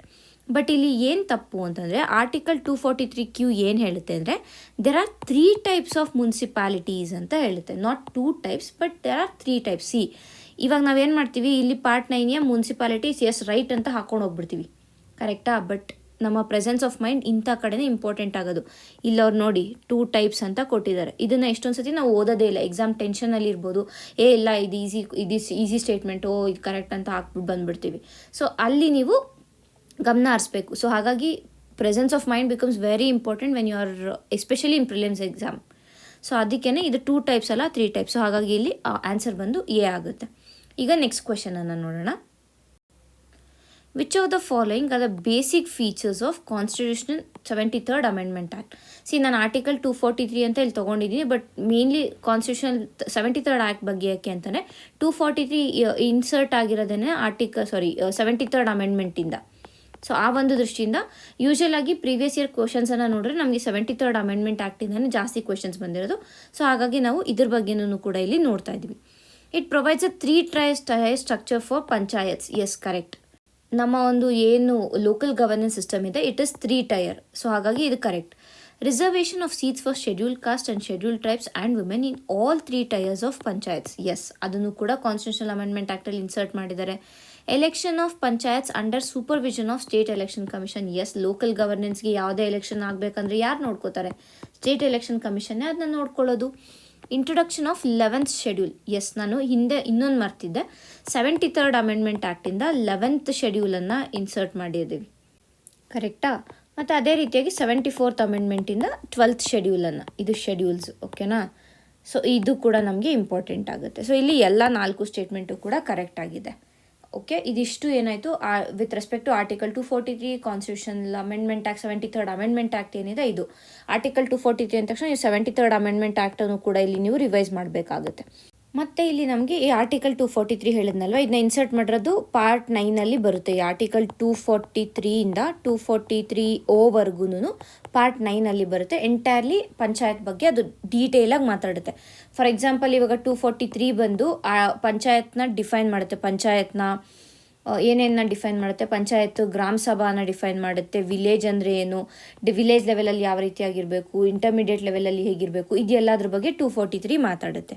ಓಕೆನಾ? ನೆಕ್ಸ್ಟು 243A ಬಂದು ಗ್ರಾಮ ಸಭಾದ ಪವರ್ಸ್ಗಳ ಬಗ್ಗೆ ಮಾತಾಡುತ್ತೆ. ಸೊ ಈ ರೀತಿಯಾಗಿ 243ಇಂದ 243O ಇರುವಂಥದ್ದು ಎಲ್ಲ ಕಂಪ್ಲೀಟಾಗಿ ಒಂದು ಪಂಚಾಯತ್ ಸಿಸ್ಟಮನ್ನು ಯಾವ ರೀತಿಯಾಗಿ ಏನಂತೀವಿ ಡೆವಲಪ್ ಮಾಡಬೇಕು ಅನ್ನೋದ್ರ ಡೆವಲಪ್ ಅನ್ನೋದಕ್ಕಿಂತ ಯಾವ ರೀತಿಯಾಗಿ ಅದನ್ನು ನಡೆಸ್ಕೊಂಡು ಹೋಗಬೇಕು ಅನ್ನೋದ್ರ ಕುರಿತಾಗಿ ಇಲ್ಲಿ ಮಾತಾಡುತ್ತೆ ಎಂಟೈರ್ ಆರ್ಟಿಕಲ್ 243, ಲೈಕ್ 243ಇಂದ 243O. So exam point of ವ್ಯೂಲಿ ಇದು ತುಂಬಾ ಇಂಪಾರ್ಟೆಂಟ್ ಆಗುತ್ತೆ. ಪ್ಲೀಸ್ ಮತ್ತೆ ಹೇಳ್ತಾ ಇದ್ದೀನಿ, ಹೋಗಿ ಇದನ್ನ ರಿವೈಸ್ ಮಾಡಿ. 73rd ಅಮೆಂಡ್ಮೆಂಟ್ ಆ್ಯಕ್ಟ್ನ ರಿವೈಸ್ ಮಾಡಿ, 74th ಅಮೆಂಡ್ಮೆಂಟ್ ಆ್ಯಕ್ಟನ್ನು ರಿವೈಸ್ ಮಾಡಿ. ತದನಂತರ ಆರ್ಟಿಕಲ್ 243 ಏನೇನಿದೆ ಮುಖ್ಯವಾದ ಪ್ರಾವಿಷನ್ಸ್ನ ಮಾತ್ರ, ಎಲ್ಲನೂ ಓದಿ ಅಂತ ನಾನು ಹೇಳ್ತಾ ಇಲ್ಲ. ಮುಖ್ಯವಾಗಿ ಫಾರ್ ಎಕ್ಸಾಂಪಲ್ ಈಗ ಡೆಫಿನಿಷನ್ ಇರ್ಬೋದು, ಟೆನ್ಯೂರ್ ಬಗ್ಗೆ ಇರ್ಬೋದು, ಇಲ್ಲಾಂತಾರೆ ಎಲೆಕ್ಷನ್ ಯಾರು ಕಂಡಕ್ಟ್ ಮಾಡ್ತಾರೆ, ಇದೆಲ್ಲದರ ಏನು ಡೀಟೇಲ್ಸ್ ಇದೆ, ಇಂತಹ ಒಂದು ಆರ್ಟಿಕಲ್ಸನ್ನು ಪ್ಲೀಸ್ ಮೆಮೊರೈಸ್ ಮಾಡ್ಕೊಳ್ಳಿ. ಅದು ತುಂಬಾ ಇಂಪಾರ್ಟೆಂಟ್ ಆಗುತ್ತೆ ವಿತ್ ರೆಸ್ಪೆಕ್ಟ್ ಟು ಪ್ರಿಲಿಮ್ಸ್ ನಾವು ನೋಡಿದಾಗ. ಸೊ ಇದಿಷ್ಟು ಒಂದು ಕಡೆ ನಮಗೆ ಇಂಪಾರ್ಟೆಂಟ್ ಆಯಿತು. ಮತ್ತೊಂದು ಏನು ಇಂಪಾರ್ಟೆಂಟ್ ಆಗುತ್ತೆ ಅಂತಂದರೆ, ಈ 73rd ಮತ್ತು 74th ಆ್ಯಕ್ಟ್ಸಲ್ಲಿ ಕೆಲವು ಕಂಪಲ್ಸರಿ ಪ್ರಾವಿಷನ್ಸ್ ಅಂತ ಇದೆ. ಕಂಪಲ್ಸರಿ ಪ್ರಾವಿಷನ್ಸ್ ಮತ್ತು ವಾಲಂಟರಿ ಪ್ರಾವಿಷನ್ಸ್ ಅಂತ. ಇದು ಕೂಡ ತುಂಬಾ ಇಂಪಾರ್ಟೆಂಟ್ ಆಗುತ್ತೆ. ಯಾಕೆಂದರೆ ಇದು ಕೆಲವು ಕನ್ಫ್ಯೂಸಿಂಗ್ ಆಗಿರುತ್ತೆ. ಅಂದರೆ ಈಗ ವಾಲಂಟರಿ ಪ್ರಾವಿಷನ್ಸ್ನ ಕಂಪಲ್ಸರಿ ಪ್ರಾವಿಷನ್ಸ್ ಜೊತೆ ಸೇರಿಸ್ಬಿಟ್ಟು ಕೊಟ್ಬಿಟ್ಟು ಇದರಲ್ಲಿ ಯಾವುದು ಕಂಪಲ್ಸರಿ ಪ್ರಾವಿಷನ್ಸ್ ಐಡೆಂಟಿಫೈ ಮಾಡಿ ಅಂತ ಕೇಳ್ಬೋದು. ಇಲ್ಲಾಂದರೆ which of the following is not part of compulsory provision ಅಂತ ಕೇಳ್ಬಿಟ್ಟು 4 ಆಪ್ಷನ್ ಕೊಟ್ಟು ಅದರಲ್ಲಿ ಒಂದು ವಾಲಂಟರಿ ಪ್ರಾವಿಷನನ್ನು ಅವರು ಆ್ಯಡ್ ಮಾಡಿಬಿಡ್ಬೋದು. ಸೊ ಆ ರೀತಿಯಾಗೂ ಕೇಳ್ಬೋದು. ಸೊ ಇದು ಕೂಡ ಇಂಪಾರ್ಟೆಂಟ್ ಆಗುತ್ತೆ. ಪ್ಲೀಸ್ ಇದನ್ನು ಕೂಡ ಒಂದ್ಸತಿ ನೀವು ರೆಫರ್ ಮಾಡ್ಕೊಳ್ಳಿ. ಸೊ ಈಗ ನಾವು ಈ ಒಂದು ಆರ್ಟಿಕಲ್ ಏನು ನ್ಯೂಸಲ್ಲಿತ್ತು ಅದನ್ನ ನೋಡೋಣ. ಇದು ನಾನು ಹೇಳಿದಾಗೆ ಮನಗಳ್ಳಿ ಅನ್ನುವಂಥ ಒಂದು ಗ್ರಾಮ ಪಂಚಾಯತಲ್ಲಿ ಈ ಒಂದು ಸ್ಪೆಷಲ್ ಗ್ರಾಮ ಸಭಾವನ್ನು ನಡೆಸಿದ್ರು. ಯಾರು ಆರ್ಗನೈಸ್ ಮಾಡಿದ್ದು ಅಂದರೆ ರೂರಲ್ ಡೆವಲಪ್ಮೆಂಟ್ ಮತ್ತು ಪಂಚಾಯತ್ ರಾಜ್ ಡಿಪಾರ್ಟ್ಮೆಂಟ್ ಜೊತೆಗೆ ಜಿಲ್ಲಾ ಪಂಚಾಯತ್ ಸೇರಿ. It was a virtual interaction also. So ಇದು ಕೂಡ ನಮಗೆ ಇಷ್ಟನ್ನು ನಾವು ನೋಡಿದ್ವಿ ನೆನ್ನೆಯ ಒಂದು ವಿಡಿಯೋದಲ್ಲಿ. ಆ್ಯಂಡ್ ಪ್ಲೀಸ್ ಮತ್ತೆ ಇನ್ನೊಂದ್ಸತಿ ಸ್ಟ್ರೆಸ್ ಮಾಡ್ತಾ ಇದ್ದೀನಿ, ಈ article 243 is very important, special and also 73rd 74th amendment act also. Please ಇದನ್ನ ನೀವು ರಿವೈಸ್ ಮಾಡ್ಕೊಳ್ಳಿ. ಸೊ ಇಷ್ಟು ಹೇಳ್ತಾ ಈ ದಿನದ ಒಂದು ವಿಡಿಯೋನ ಮುಗಿಸ್ತಾ ಇದ್ದೀನಿ. ಧನ್ಯವಾದಗಳು.